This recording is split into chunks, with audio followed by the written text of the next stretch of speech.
ఇదంతా నాకు తెలీదు. ముందు బిడ్డను తీసుకుని బయలుదేరు. బిడ్డను లోపలికి బయలుదేరమని చెప్తున్నాను కదా. హలో, క్యారవాన్ పక్కన బండి ఉంది చూడు. సార్ అమ్మా బయలుదేరమని చెప్పానుగా. ఏమ్మా బయలుదేరండి. ఊరికే నచ్చ పెడుతున్నారు.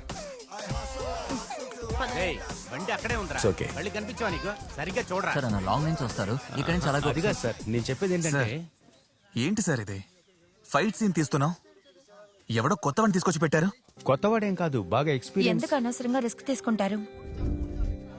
వస్తున్నాడే, వీడిని పెట్టుకుని మనం ఏమైనా బిజినెస్ చేయగలమా? హలో, సినిమా అనేది ఒట్టి ఆర్ట్ మాత్రమే కాదు, బిజినెస్. నేను ఎన్నో కోట్లు ఖర్చు పెట్టాను, లాభాలు ఆగిపోయినా పర్లేదు, పెట్టిన డబ్బులు రావాలి కదా. సార్ మీరు చెప్పినట్టే మన హీరోకి బిజినెస్ ఉంది సార్. ఆ బాలకేమీ లేదు. అసిస్టెంట్, ఈ గాలి కబుర్లేవి నాకు చెప్పుకో, నేను చెప్పినట్టు వినాలి అంతే. సార్ మిగతాదంతా వదిలేయండి. మనం అతనికి మాట ఇచ్చాం, అతనికి ఇది లైఫ్ సార్. ఏంటి సెంటిమెంట్ తో కుడుతున్నావా? ఈ సెంటిమెంట్ సీన్లన్నీ సినిమాలో పెట్టు, సొంత లైఫ్ లో వద్దు, సరిగ్గా రాదు. ఏంటి మాస్టర్, నేను చెప్పింది కరెక్టే కదా? సార్ మీరు ఏం చెప్పినా కరెక్ట్ గానే ఉంటుంది సార్. రే శంకర్, త్వరగా కట్టరా. ఎంతో టాలెంట్ ఉన్న ఆర్టిస్టులు ఉన్నారు. అతనికి ఛాన్స్ ఇవ్వద్దని నేను అనడం లేదు. ఏదైనా చిన్న రోల్ ఇవ్వండి సార్. కరెక్టే కదా? ఇది న్యాయం, ఇది అన్యాయం. చూడ్డానికి అందంగా ఉంటుంది, కానీ కింద పడితే తునాతునకలైపోతుంది. కానీ న్యాయం ఎక్కడ పడ్డా ఏమీ కాదు, శబ్దం పెద్దదవుతూనే ఉంటుంది.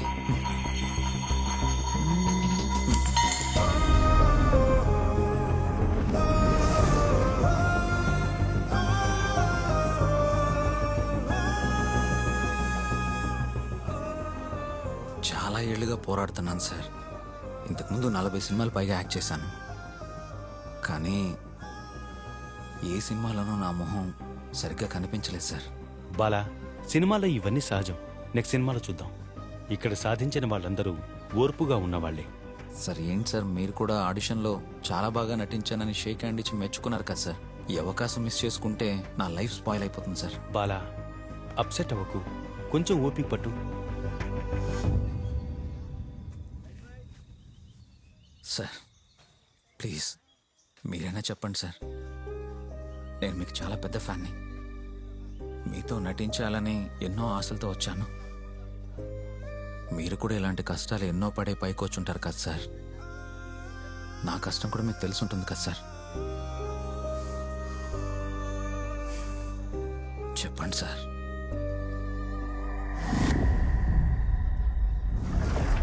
హలో బ్రదర్, ఫస్ట్ పంచికి చేతులు ఇలా పెట్టుకుని ఇలా కొట్టాలి. కేర్ఫుల్ గా చేయాలి, లేదంటే మొహమే తగులుతుంది. సరేనా? ఆ తర్వాత ఈయనేమో అదే సారు నిన్ను 2వ పంచ్ కొడతారు. ఆయన కొట్టేటప్పుడు నువ్వేం చేస్తావంటే ఇలా వెళ్ళి అలా రావాలి. సపోజ్ మిస్ అయితే మొహమే తగులుతుంది. ఓకే, కేర్ఫుల్ గా చేయండి. సరేనా? Shot ready.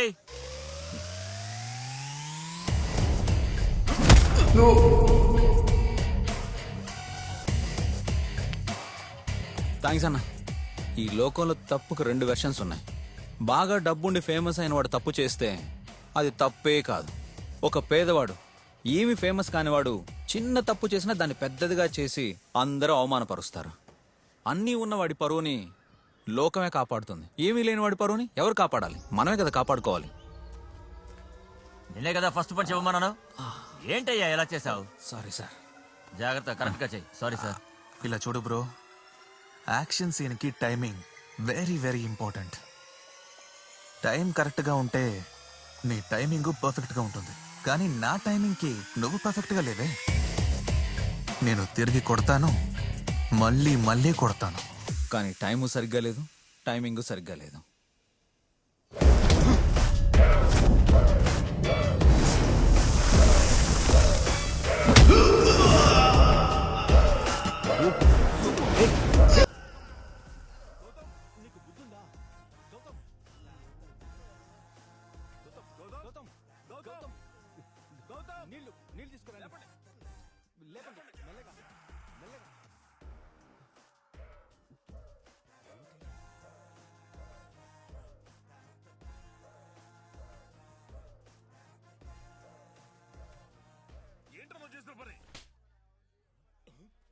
ఏయ్, తప్పుకో, అంతా నీ వల్లే. ఏయ్, నేను వడ్డీకి తీసుకొచ్చి ఈ సినిమా తీస్తున్నాను. లాస్ వస్తే నీ అప్పిస్తాడా నాకు? ఆ? ఇలా చూడు, ఫీల్డ్ లోనే లేకుండా చేస్తాను, నిన్ను లేపేస్తాను. అవకాశాల కోసం బ్రతిమాలుకుంటారు. ఒక నిర్మాత ఎన్ని కష్టాలు పడతారో తెలుసా నీకు? ఎవడి నష్టాన్ని పూడుస్తాడు? నీ వల్ల అవుతుందంటరా? ఎందుకు ఇలా చేసావు? అమాయకుల్లో చూస్తున్నాడు చూడు. Sir, please. ఈ నష్టాన్ని నువ్వు భర్తీ చేస్తావా? సార్ సార్ సార్ ఏయ్, బావయ్య!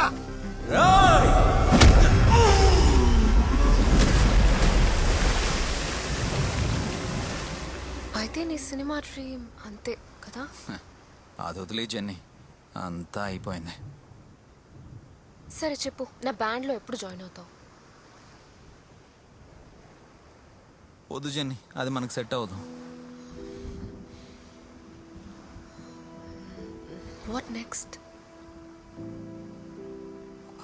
అలా ఓటమికి భయపడేవాడు కాదు ఈ Balasubrahmanyam. I'm go to fly to boy. అక్కడికి వెళ్ళి బాగా సంపాదించి నేనే ప్రొడ్యూస్ చేసి నేనే యాక్ట్ చేసి గొప్పవాడిని అయిపోతాను. How is my plan?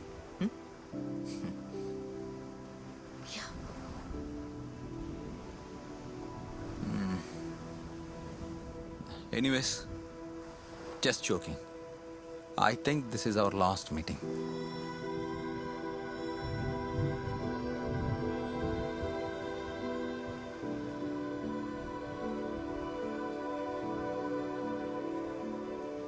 కానీ ఈ జోక్కి నవ్వు రావట్లేదు బాల. I know. The only impossible journey is that never you begin. ఆ ప్రయాణం నేను చేయాలి జర్నీ. ఏదో పెద్ద సస్పెన్స్ ఉన్నట్టుంది. సరే మరి.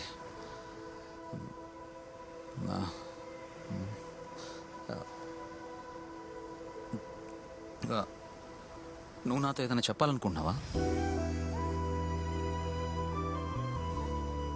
నీకు నాతో ఏదైనా చెప్పాలనుందా? లేదు, నువ్వేదో ఇంపార్టెంట్ విషయం మాట్లాడాలన్నావు కదా, అందుకే అడిగాను.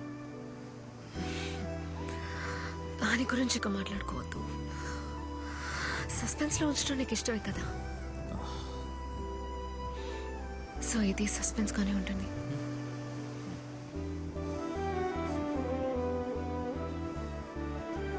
Bye journey.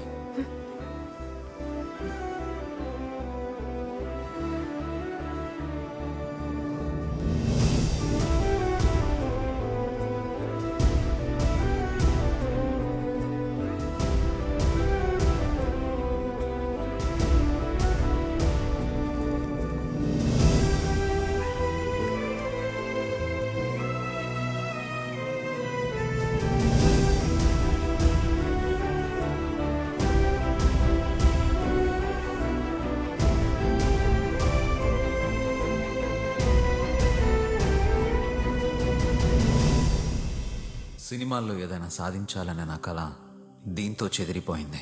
చివరి అవకాశం కూడా చేజారిపోయినందుకు నేనేమీ బాధపడ్డం లేదు. నేను బతుకుతున్న ఈ ప్రపంచం మీద నాకున్న నమ్మకం పూర్తిగా పోయింది. ఆ తర్వాత నా లవ్. మినిమం ఒక 4-5గురినైనా లవ్ చేయాలి. అందరూ సెట్ అవ్వకపోయినా కనీసం ఎవరో ఒకరు సెట్ అవుతారు. ఎందుకంటే నా లైఫ్లో నేను ఒకే ఒక అమ్మాయిని లవ్ చేశాను. వదిలేసి వెళ్ళిపోతుందని తెలియక నా హృదయాన్ని తనకి సమర్పించుకున్నాను. కానీ నన్ను వెతుక్కుంటూ వచ్చిన హృదయాన్ని నేను గుర్తించలేకపోయాను. ఏం జీవితం రా ఇది. మందుకి ఫ్రెండ్షిప్కి చాలా లోతైన బంధం ఉంది. ఒక ఫుల్ బాటిల్ మందుతో వెళ్తే లెక్కలేనంత మంది ఫ్రెండ్స్ అవుతారు. నేను మందు మానేశానని చెప్పండి, ఒక్కరు కూడా మీ లైఫ్లో ఉండరు. కాబట్టి బీవేర్ ఆఫ్ ఫ్రెండ్స్. ఏం జరిగినా మా నాన్న నాతోనే ఉంటారనే నమ్మకం నాకుండేది. ఈ రోజు నువ్వు కోల్పోయింది నీ కలను మాత్రమే కాదు, మేము నీ మీద పెట్టుకున్న నమ్మకాన్ని కూడా. ఇకపై నీకు 2 దారులున్నాయి. అవునానా, నువ్వు చెప్పినట్టు 2 దారులు కాదు, ఒకే ఒక దారి ఉంది, సూసైడ్. కానీ దానికన్నా ముందు 2 రోజులు నేను రాజాలా బతకాలి.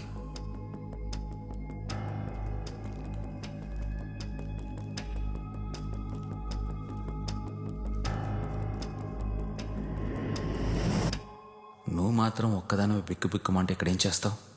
రా.